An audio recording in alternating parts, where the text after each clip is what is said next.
بسم اللہ الرحمن الرحیم۔ السلام علیکم۔ درجہ دوم، سبجیکٹ اردو، سبق نمبر 14۔ سبق کا نام غدیر خم۔ دیکھیں کتاب میں، فتح مکہ کے بعد پہلا حج حضرت رسول اکرم کا آخری حج ہے، جو ذی الحجہ 10 ہجری میں ہوا تھا۔ وہ ایک خاص درجہ رکھتا ہے۔ یہ وہ حج ہے جس میں آپ کے ساتھ حج کرنے والے مسلمانوں کی تعداد 1 لاکھ سے زیادہ تھی۔ مکے میں حج کے اعمال ادا کرنے کے بعد آپ مدینے کی طرف واپس چلے۔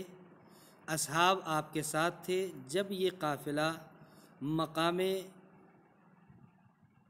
غدیر خم پر پہنچا تو حضرت جبریل پروردگار عالم کی طرف سے یہ پیغام لائے کہ اے رسول صلی اللہ علیہ وآلہ وسلم، جو بات ہم آپ کو بتا چکے ہیں اب اس کا اعلان کر دیجئے۔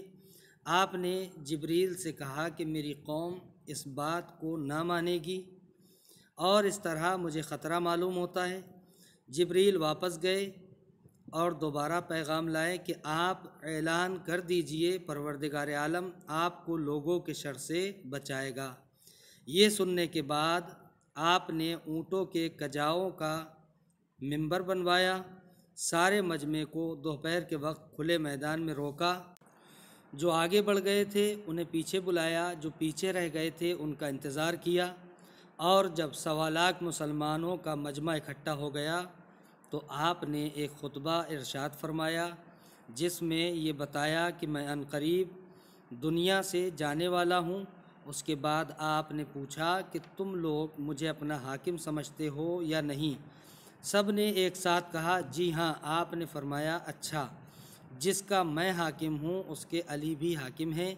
یہ کہتے ہوئے علی کو دونوں ہاتھوں سے اٹھا لیا اور اتنا اٹھایا کہ خود پیچھے چھپ گئے۔ مطلب یہ تھا کہ جب میں تمہارے سامنے نہ رہوں تو یہ علی رہیں گے۔ یہ کہہ کر منبر سے اتر آئے اور مجمع کو حکم دیا کہ سب آ کر علی کے ہاتھ پر بیعت کریں اور انہیں اس عہدے کی مبارکباد دیں۔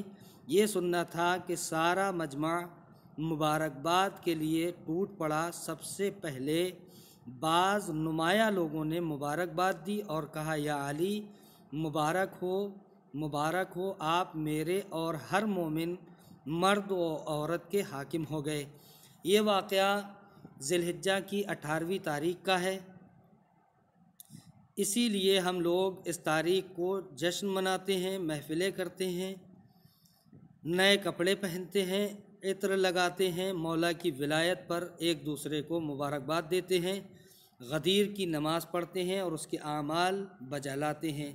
جن لوگوں نے رسول اکرم کے اس اعلان کو بھلا دیا ہے اور آپ کے انتقال کے بعد حضرت علی کو چھوڑ کر دوسرے لوگوں کو اپنا حاکم اور بادشاہ بنا لیا ہے، وہ اس دن خوشی نہیں مناتے ہیں۔ اس دن یعنی غدیر خم کے دن۔ غدیر ہی کا موقع وہ تھا جب حضرت علی کی خلافت کے اعلان پر آیت اتری تھی۔ آج کیا آیت اتری تھی؟ آج دین کامل ہو گیا، نعمتیں تمام ہو گئیں اور اللہ دین اسلام سے راضی ہو گیا۔